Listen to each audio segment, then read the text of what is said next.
Welcome back, everybody, to our campaign review and tier list series, where we take a deep dive into all 27 official AoE2 DE campaigns for the purposes of arbitrary tier placement. For each campaign, I go through all of its scenarios, evaluating how creative they are, how well they play out, and that sort of thing. Once we do that, I look at the campaigns holistically and consider its overall strengths and weaknesses. And then lastly, of course, we have to go ahead and rank the campaign against all of the others on the good old tier list, covering 3 campaigns per video. So this is episode 2 of the series, and if you want to go and watch the first episode where we cover Alaric, Attila the Hun, and Tariq ibn Ziyad, the link for that will be in the description below. I am incredibly grateful for all of the positive feedback from the first video, and will do my best to make the series even better going forward. But today we have another trio of contestants with Bari, Yodit, and Suryavarman I. Before continuing our journey through medieval history, however, I do just want to remind you guys that if you are hyped for this video, please be sure to leave a like down below and comment on which is your favorite of the campaigns we cover today. And now, without further ado, let's resume our coverage of the campaigns by first heading to warm and sunny Apulia with the Bari campaign. The first campaign of our second episode in this series will send us right back to Italy with the Bari campaign, which covers the 200-year time period of 871 to 1071. This campaign is part of the Forgotten, and is AoE2 DE's showcase of the Byzantine civilization. Like Alaric, this campaign has its origins in HD, but was mostly overhauled for DE, with scenarios 1, 2, and 5 being only loosely based on the original 3 HD levels, and missions 3 and 4 being completely new. This revamped and expanded version of the Bari campaign was designed for DE by Bassi. When looking at the campaign's difficulty, Bari is considered by the developers a 3-sword difficulty campaign. I would say this rating is quite accurate, as Bari is easily some of, if not the most difficult single-player content that DE has to offer. Almost all of the scenarios are going to be quite challenging for a casual AoE2 player. And speaking of which, let's get into those, shall we? The first scenario in our adventures through Apulia is Arrival at Bari. As I mentioned at the beginning of this segment, this level is loosely based off the scenario of the same name in HD, but has been reimagined as a much more straightforward build and destroy scenario as opposed to the complex RPG one of HD. You begin with a small camp on the coast and are tasked with protecting and aiding the Franks in their siege of Bari, which is presently being controlled by the Saracens. The Saracens have several camps in the area that harass the besiegers, and you need to destroy those. Also, you must take to the seas to cut off the Saracens' escape by destroying their docks. Lastly, there are a couple side quests you can choose to complete, which will win you the support of the 2 small local towns of Matera and Oria. So now looking at Arrival at Bari, it is definitely your basic introductory scenario to the Byzantines, the city of Bari, and the various factions attempting to control it. This is not to say the level is bad. I actually think it plays out fairly well, as you can use a variety of different units on land and water to defeat your enemies. I will say that this scenario is probably the easiest of the campaign, which again is another commonality we see of a campaign's first scenario. Nothing too flashy here, but also nothing to complain about. The next scenario is the Rebellion of Melis, taking place several decades after the events of the first scenario. This level was notoriously difficult back in HD, but has now been redesigned to be a much more streamlined experience. Melis, the Lombard ruler of Bari, has rebelled against the Byzantines, and you command a small group of loyalists that flee the city and seek to recapture it.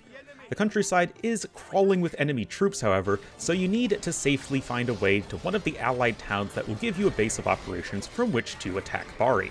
Of these 2 towns, Capua is easier to get to, but Potenza gives you more resources. Regardless of your choice, Melis's rebels will immediately seize the town that you did not visit, initiating a side quest to liberate said town. Beyond this, you have a straightforward destroy targets objective, as you must take down the 4 castles of Bari. So a moment ago I did indicate that the DE version of this scenario is easier than the one in HD. This is true, but that does not mean that the DE version of this scenario is easy by any means. You have 4 different enemy forces with which to contend, and most of the land is occupied already. Melis and his rebels begin in the Imperial Age to your Castle Age, making it difficult to stop early attacks. I will say that Potenza is really not that much more difficult to get to compared to Capua, so I would always recommend going there to start your base. To be honest, I don't really think the side quest to take back the other town is really ever worth it, as the other town, whichever one you choose, is far away and also the least threatening of all your enemies. Instead, it is time for the Cataphract to shine, as this scenario definitely encourages you to make a bunch of them to cut through all of the Gothic infantry. all things considered, the Rebellion of Melis is definitely a solid challenge of a scenario without being too grindy. After the intensity of the previous scenario, the Bari campaign's third mission, Loose Ends, is definitely one of those mid-campaign respite missions. You're actually not fighting over Bari at all, and are instead following the battles of the Byzantine general Basil Boioannis as he continues the fight against Melis and his Lombard rebels. You begin in the east of the map. Your allies, the Viking Varangian Guard, are camped to the south, and across a small river lie your two enemies, Melis and the Norman mercenaries. You are paired up against Melis, who is to the north, with the not Sicilians set up to the far west. That's really all there is to this scenario. The small river has no fish and has too many crossings to wall effectively, so just build up your army, protect the Vikings when they need help, and then smash your enemy in the face. Looking at Loose Ends, this mission is one of those scenarios where the gameplay is more compelling than the experience. The level certainly plays like a decent build and destroy scenario, a bit on the easier side, but still not bad. However, unfortunately, this level is incredibly bland when it comes to creating an immersive experience, especially when compared to the other scenarios in this campaign, which are all quite good at doing that. It honestly just feels like you're playing a 2v2 Arabia game against the AI, without any real fancy gimmick or trigger or anything to really make this level notable. I can't say I really dislike this scenario, as it's still reasonably fun to play, but Loose Ends is definitely the weakest and least memorable mission in the Bari campaign, in my opinion. Oh boy, now we arrive at the big boss of all AoE2 DE scenarios, Mission 4 in the Bari campaign, The Best Laid Plans. Back when DE came out, I ranked this level as the single hardest in all of the campaigns. So, what exactly do you need to do here?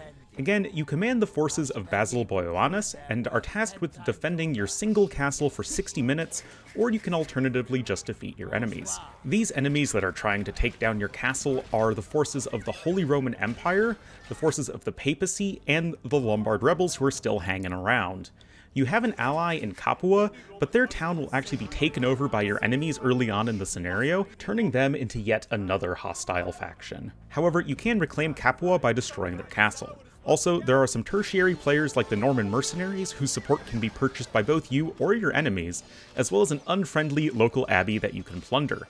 Finally, there is a side quest to cut off enemy supply lines by mining some stone in the middle of the map. Doing this will cause your enemies to get fewer resources to train units. So there's a lot going on with this scenario. I do have to say that a couple patches ago, this scenario was unfortunately nerfed and made easier. Now, defending the castle is not too difficult, and I would not say that this is the hardest level in the game anymore. Despite that, I still think the Best Laid Plans plays out really well, with the defensive objective lending itself to the Byzantine playstyle quite nicely. I do miss the frantic scramble to stay alive from the older version of this scenario, but still, you do begin in the Castle Age against two players that begin in the Imperial Age. The whole dynamic of Capua and the Norman mercenaries being both allies or enemies depending on what you do adds a lot to the scenario in my opinion, and it gives you something active on the map to do in addition to just defending. In fact, I would say that this is the biggest strength of the mission. Despite being a full defense type of scenario, you have a ton of side quests and secondary objectives that encourage you to be active on the map. So for those reasons, I would say the Best Laid Plans is definitely my favorite scenario of the Bari campaign. Our last scenario of the Bari campaign brings us back to the city itself in the onrushing tide, where the Byzantines are desperately trying to defend against the besieging Normans. In a change of pace from the rest of the campaign, this is actually an RPG-style scenario, as you must complete a long series of tasks assigned to you by your commanding officer in Bari. These objectives all lay outside the city walls, meaning your sorties push towards the enemy camps of the Normans, giving you very few reinforcements. Some of these objectives are mandatory, while others are optional, although I would highly recommend doing them because they give you big payoffs. But once these tasks are completed, the defense of Bari is turned over to you, where you must use your limited resources to hold off the not Sicilians for 15 minutes. After doing that, the Normans fall back to their camps, and you are given command of Bari's small fleet. Your last objective then is to destroy the Norman navy that is forming a blockade around the city. So as mentioned, the Onrushing Tide was originally part of the HD version of Bari, and although quite heavily redesigned, the DE version of this scenario maintains the spirit of the original in its RPG-style gameplay. And I would say that as far as RPG levels go, I think the Onrushing Tide is quite good at being a challenge, but not to the point where you're forced to micro-nerd 2 units like back in HD. Apologies to potentially triggering some PTSD in everyone who went through the HD versions of all of the Forgotten campaigns. But like I said, the side objectives in this scenario feel quite rewarding, and the progression of leading sorties, to defending the city, to finally trying to escape, really makes you feel like you're trying to make a valiant but hopeless defense of Bari. My only complaint here is that the final stretch of the mission where you're taking out the Norman Navy feels incredibly easy and simple, as all you really need to do is just patrol your ships at the enemy and win. In an otherwise great scenario and campaign, it does make the ending feel a little anticlimactic.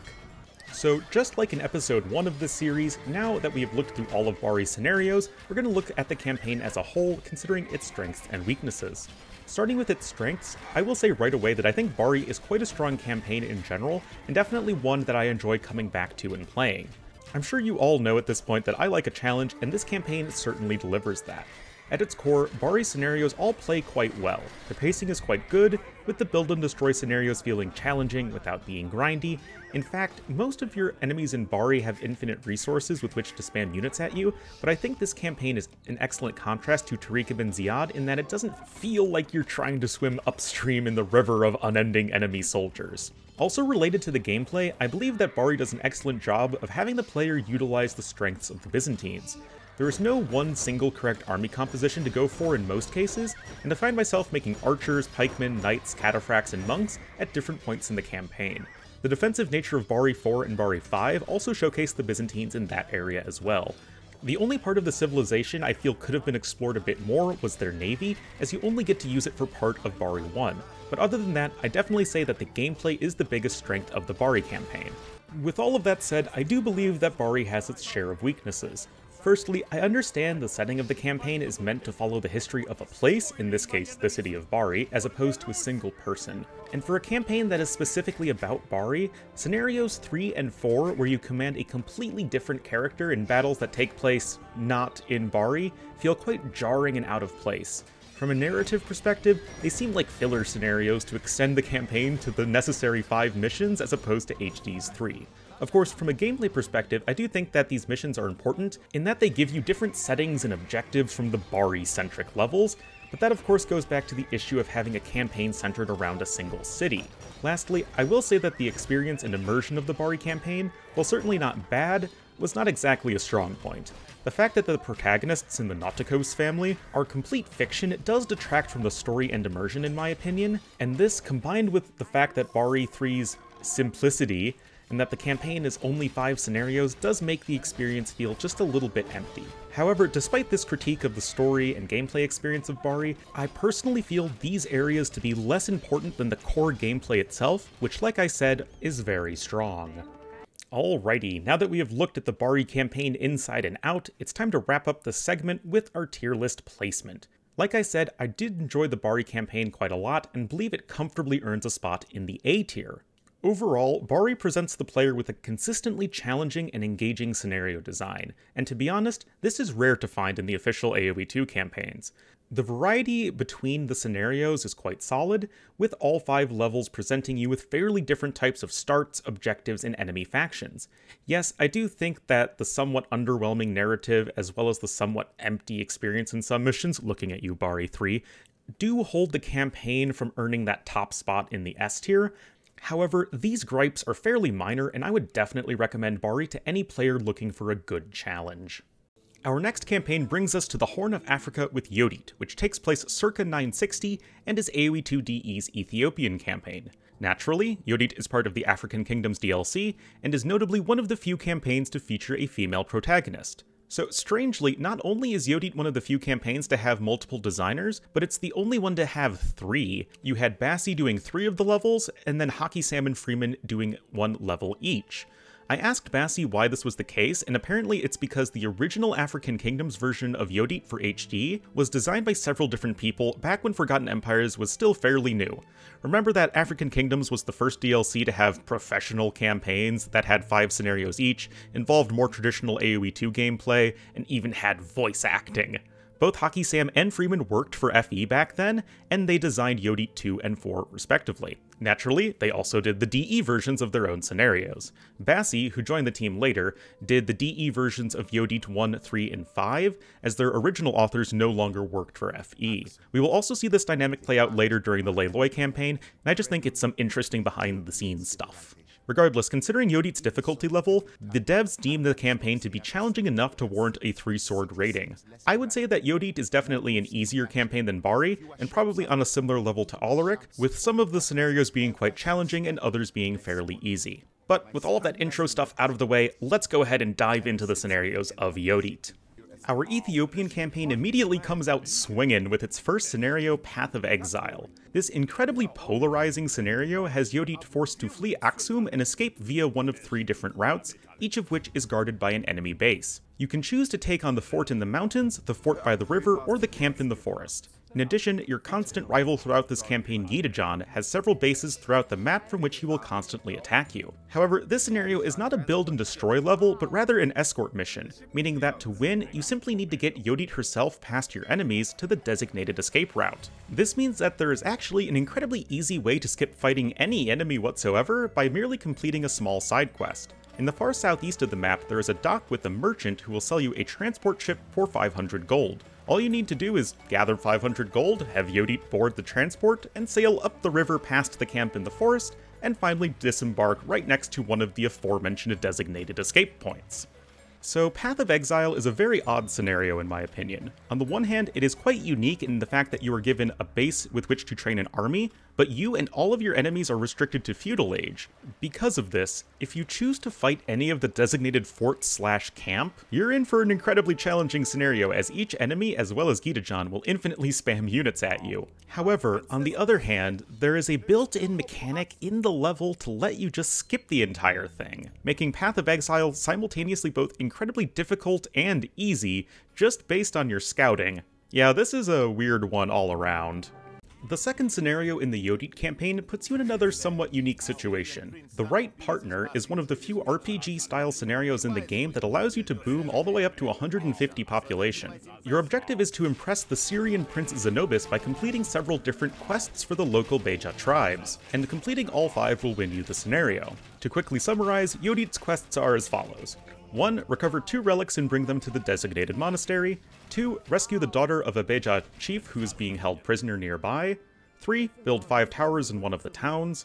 4. Defeat the Saracen pirates that are on the Red Sea.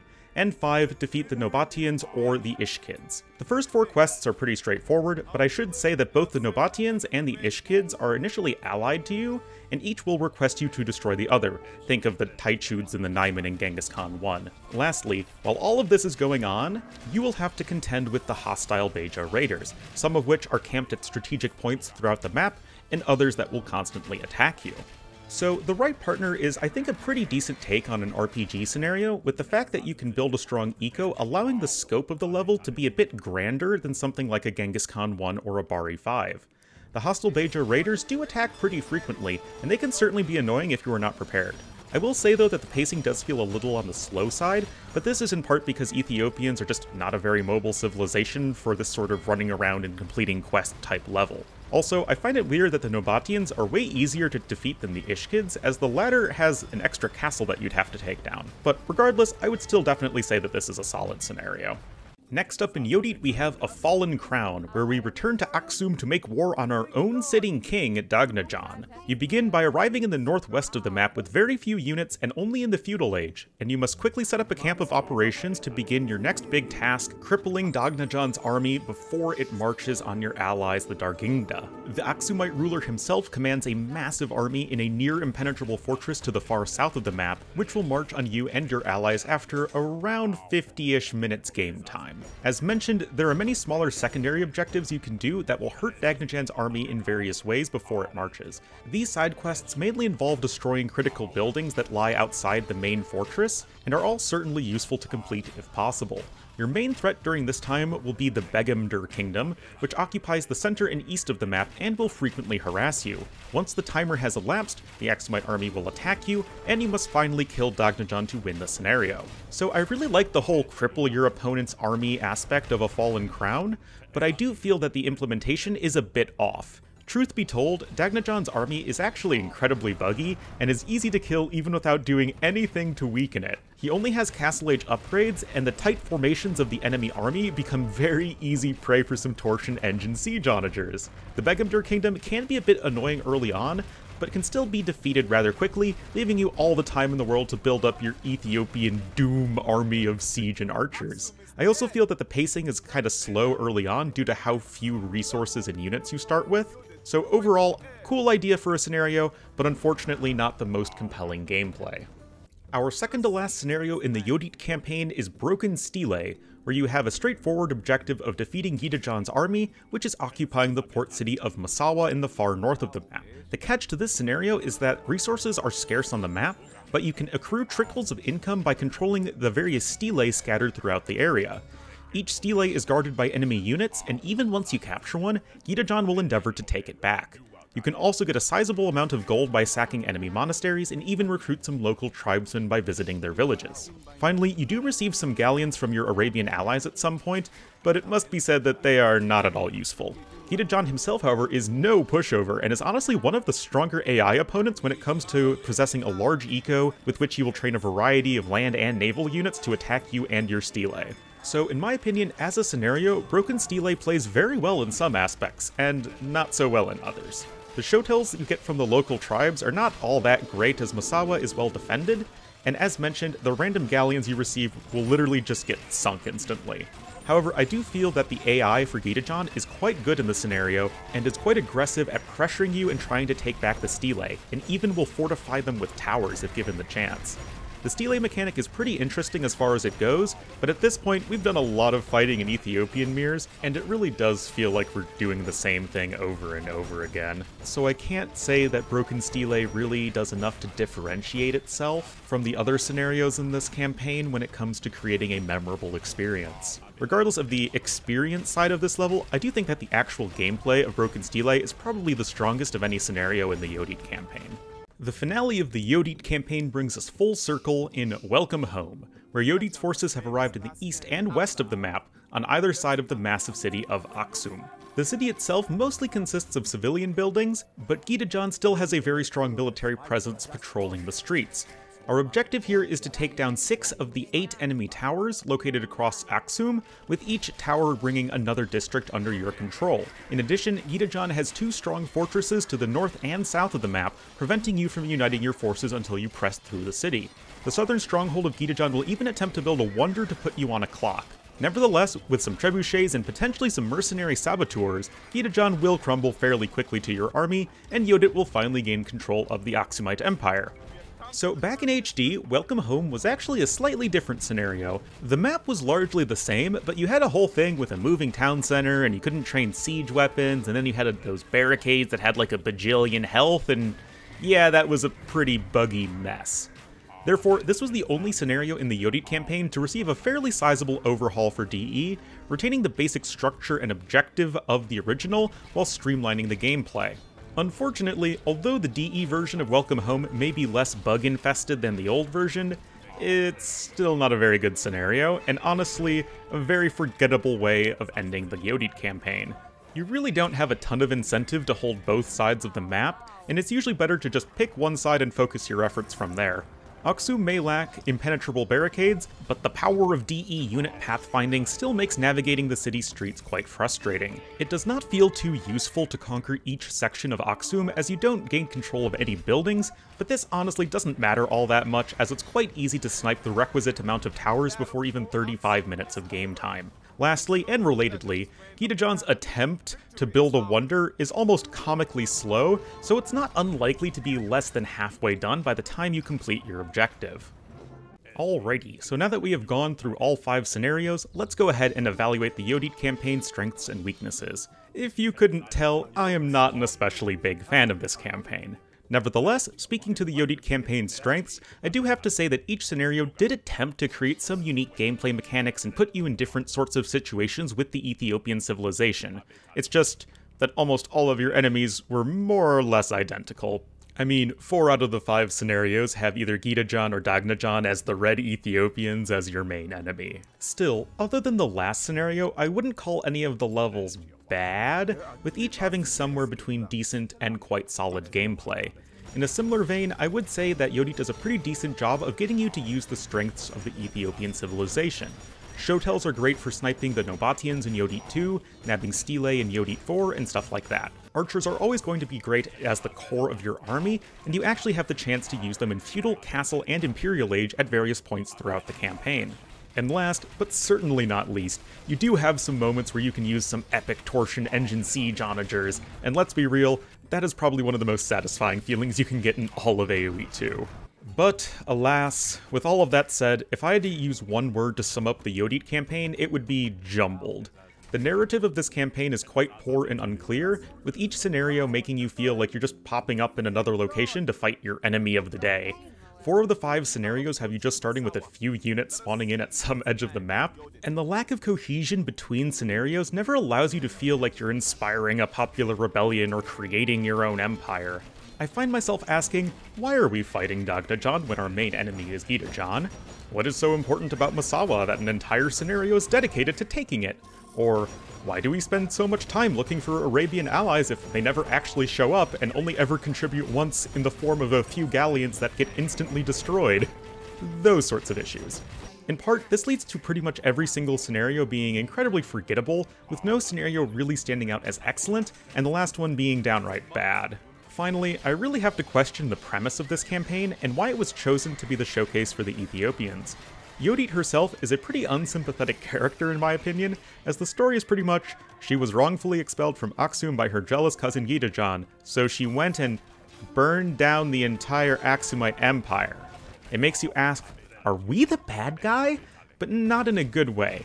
For contrast, this "you are the villain" narrative is done incredibly well in the Burgundian Grand Dukes campaign, where you felt the cold political calculations of the Burgundian dukes. Here it just seems like your only motivation is selfish revenge. And yeah, honestly, the more I look at it and think about it, the less I like the campaign, which is not a great sign. Well, with all of that said, now we've got to place Yodit on the tier list. As you can imagine, I'm unfortunately going to have to place the campaign in the D tier, which I guess gives poor Tariq some company. Honestly, you can tell this campaign was designed by several different people, as the narrative really feels all over the place. Like I said, jumbled.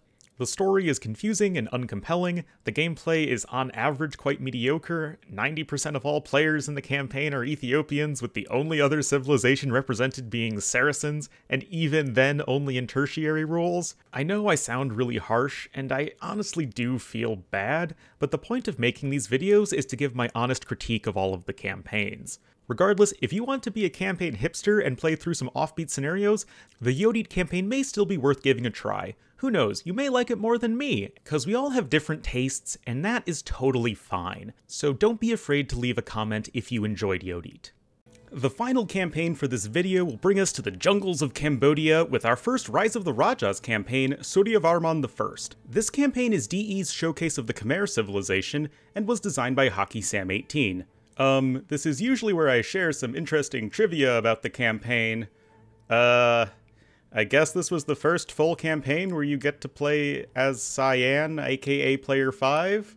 Sure, why not? Let's go with that. Shout out to my good friend T West for that one. More relevantly, Suryavarman I will actually be our first campaign to earn a 2-sword difficulty rating, placing it as an average difficulty campaign. This seems more or less accurate to me, and I would say it's the easiest of the Rajas campaigns, which all tend to be on the more difficult side. Just be sure you're ready for lots of booming into elephants with this one. Speaking of which, scenario time!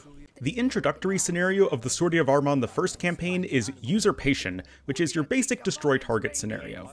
You begin in the southwest of the map with a modest base and a small army, and your objective is to eliminate the Khmer king Udyadityavarman I, who rules from the city of Angkor in the northwest of the map. Udyadityavarman I also has a few scattered military camps throughout the region which, although not necessary to destroy, are nonetheless very useful to take out before assaulting Angkor. These camps will be the primary aggressors in this scenario, as Angkor plays quite defensively, and Suryavarman I and his guard never leave his castle. Beyond that, there's not really too much else to this mission. So, like I said, Usurpation is very much your basic introduction scenario to the Khmer, and I would say that it is pretty successful in doing its job. Like most levels in this campaign, your best bet is going to be making lots and lots of battle elephants, with perhaps a few scorpions and other siege units to support. Those Elefantos require lots of food to train, so your incredible farm eco with Khmer is quite helpful in this. My only complaint with this mission is that, because it's so basic, it's one of the reasons the campaign feels short, even though it of course has 5 scenarios like most of the new campaigns. I'll talk more about this in depth later. Regardless, this isn't necessarily the fault of the scenario itself, which, like I said, does its job. The second Suryavarman scenario is Quelling the Rebellion, which begins by giving you an expansive base to the west of the map, from which you must crush the northern, eastern, and southern rebels, with the last of these being led by your main enemy in this scenario, Suryavarman. This level is a massive upscale in scope from the previous one, as you already begin in the Castle Age with tons of resources and double the population limit as you get all the way up to 200. Still, you are restricted from getting to the Imperial Age. The map also has plentiful resources for you to gather, as well as a bunch of relics for your monks to collect. The gimmick to this scenario is that you have to capture the rebel camps and towns one by destroying its central defensive building. Each rebel faction has 3 of these, one small camp guarded by a watchtower, one larger town guarded by a fortified tower, and one large fortress guarded by a castle. Sniping these buildings will not only stop the unit spam from your opponents, but will give you control of those buildings and of course bring you one step closer to completing your objective. So, Quelling the Rebellion is a pretty decent scenario in my opinion. It is a bit jarring to start with so many resources and units, especially for only being the campaign's second scenario. However, since your enemies also have big armies, you can actually put your own army to use right away. In general, the gameplay here is quite solid, and it does feel pretty good to boom up with Khmer and then just stomp your enemies one by one with your horde of elephants. Honestly, the biggest downside to this scenario is its lack of flavor. Northern and Eastern rebels are not exactly very memorable names for enemies, and I feel like it would have been great to know exactly why these groups were rebelling and the differences between them. Regardless, it does play well, so I can't complain too much. The third scenario of Suryavarman I is a dangerous mission, a shorter, easier A to B level sandwiched in between 2 massive build and destroy scenarios. You lead a diplomatic mission to the Chola Empire and must ensure that the Khmer envoy and the gift of the Golden Chariot safely reach the small port on the Andaman Sea in the far west of the map. The start to this scenario is pretty unique, as you're given the opportunity to purchase any 2 of 4 mercenary companies located near you in the map's eastern corner. Once you have assembled your company, you must find a way to cross the map, which happens to be crawling with enemy warbands, numerous mountains to traverse, as well as the mighty Chowbriar River. There are many different potential routes to take, but some of these may prove fatal if you are not well enough prepared, so be sure to scout accordingly. So now looking at a dangerous mission, I have mixed feelings on this one. As far as A to B scenarios go, this scenario is quite creative with the multiple starting armies you can assemble, as well as providing you with several different routes to the other side of the map. And to be fair, you really do need to properly scout the best path, as many will lead you straight into massive enemy armies. However, with all that said, this scenario feels very short and is even located on a tiny sized map. In a campaign that only has 5 scenarios, this is another contributing factor to the campaign feeling so short. Still, much like Usurpation, these issues really only exist when looking at the campaign as a whole, because the gameplay of A Dangerous Mission itself is quite solid, and plays like probably one of the better A to B campaign scenarios out there. The 4th scenario in our Khmer campaign is challenging a thalassocracy, which is the big decisive battle between the Khmer, Chola, and Malay for the naval supremacy of Southeast Asia. You begin with a massive, sprawling base that occupies the eastern landmass of the map, with the exception of a couple small Tambralinga camps a little bit to the west of your base. Across the South China Sea lie the rest of the combatants. Your allies, the Chola, have set up a small coastal fortress in the west of the map, but are besieged by the combined forces of the Tambralingas and Srivijaya. Of the 2, Srivijaya is your most dangerous enemy, as they already begin in the Imperial Age to your Castle Age. In addition to the 2 landmasses, there are also a couple strategic islands in the middle of the map, both of which are initially held by your enemies. Other than that, this is a classic build and destroy scenario, but of course in a naval setting. To win, you must defeat both the Tambralingas and Srivijaya, and of course make sure your allies in the Chola do not get defeated. So I would say that challenging a thalassocracy is indeed a pretty epic naval battle scenario, which is especially nice to see as the Khmer were historically a major naval power in the region. I mention this because in AoE2, Khmer are a pretty decent naval civilization, but certainly not an amazing one. A while ago they lost the shipwright tech, which is a critical upgrade for late game water battles such as this one. However, that has everything to do with multiplayer balance, so I certainly cannot hold that against this campaign. Other than that, I like how you first have to fight for control of your landmass, as it prevents you from freely booming up due to not, well, having anyone attacking you right away, as the Chola allies will indeed face the brunt of your enemy attacks. Speaking of which, your Chola allies are really quite helpful, and are a very flavorful addition to the scenario, being a good follow-up from the previous mission. Your enemies are fairly strong, and I would say that this is just a good, solid naval build and destroy scenario. Now, although Suryavarman IV is indeed an epic large-scale scenario, the Suryavarman campaign's final level, Nirvana Pada, absolutely blows its predecessor out of the water, so to say. This massive mission provides you with a choice between two straightforward objectives. You can either build and defend a wonder, or you can defeat 3 of your 5 enemies. You begin with a gigantic base in the heart of the Khmer Empire in the center and south of the map, with access to the ocean, but are surrounded by enemies on all sides. To the far west you have the Burmese Lavo Kingdom, a weaker enemy that will just train infantry and monks. Northwest is Harafun Chai, an aggressive player that will attack you with Arambai Hussars and Cav Archers from their 2 fortresses. The center of the map is home to a couple forts of Khmer rebels, who will attack you with many elephants. However, the 2 Champa factions are your most powerful enemies by far, with the southern Cham holding 2 coastal citadels in the southeast of the map, training infantry and archers to complement their massive navy. Then you have the northern Cham, who occupy a single large city on the map's eastern coast and will attack you with plenty of Imperial Age Vietnamese units on both land and sea. Lastly, Dai Viet is also present on the map and have a small fortress to the far north, and they will eventually ask you for a tribute of gold to wage war against the Cham. Okay, so Nirvana Pada is definitely my favorite scenario in this campaign. Its scope, challenge, and variety are totally on point, and an excellent showcase of late-game Khmer. The map has plenty of resources to fuel your war machine, bolstered by occasional tributes of gold from Srivijaya, as well as the potential to collect a whopping 11 relics. Of course, you will be hard-pressed from every angle fairly quickly, so doing your best to eliminate 1 or 2 of your enemies early on can be quite helpful. To be honest, there's not a ton else more to say about Nirvana Pada other than just reiterating what a great and challenging scenario it is, and it really does end the Suryavarman campaign with a bang. Now, for the last time today, we're going to break down the Suryavarman I campaign, looking at its overall strengths and weaknesses. Starting as usual with the strengths, I do think that the biggest selling point of the campaign is how it is a fantastic showcase of the Khmer civilization as represented in AoE2 DE. You have a ton of opportunities to leverage the power of your elephants, and although 3 of the 5 scenarios give you a 200 pop limit, these large-scale scenarios just suit Khmer so well. After all, you need a ton of resources to keep up the production of your elephant and siege armies. I also think that Suryavarman I showcases the Rise of Raja's expansion really well, as you get the opportunity to fight all 4 civilizations from the DLC in big expansive battles. Furthermore, despite indeed being focused on those larger scale build and destroy scenarios, there is still an okay amount of variety between them, with Suryavarman II being almost entirely land focused in the Castle Age, Suryavarman IV being naval focused, and Suryavarman V comprising both elements as well as adding the potential for a full defense scenario. Then you have the campaign's 3rd scenario, which is a different sort of level entirely. All of this is to say that the core gameplay of Suryavarman is quite strong, and it does a solid job of highlighting the strengths of the Khmer civilization.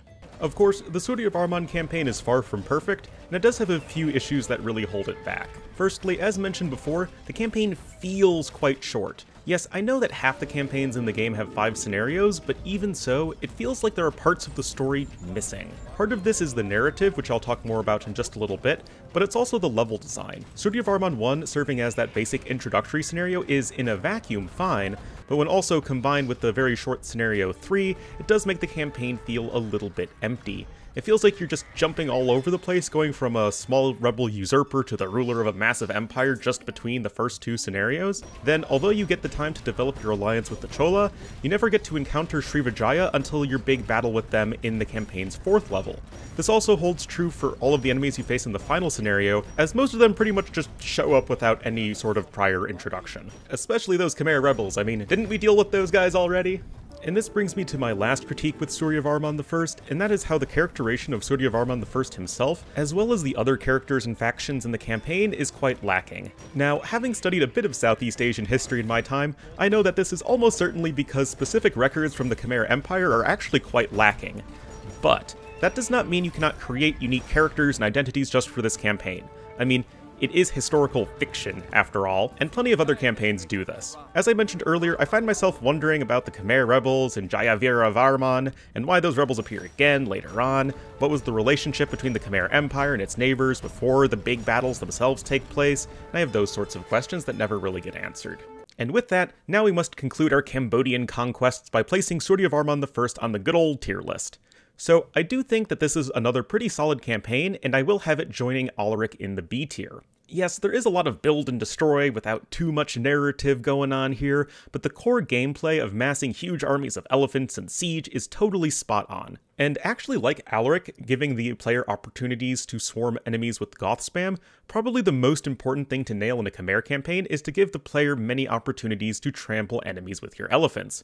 So there you have it. Suryavarman I might not be one of the most exciting or memorable campaigns at first glance, but once you play through it, I think you'll find yourself enjoying a lot of the scenarios.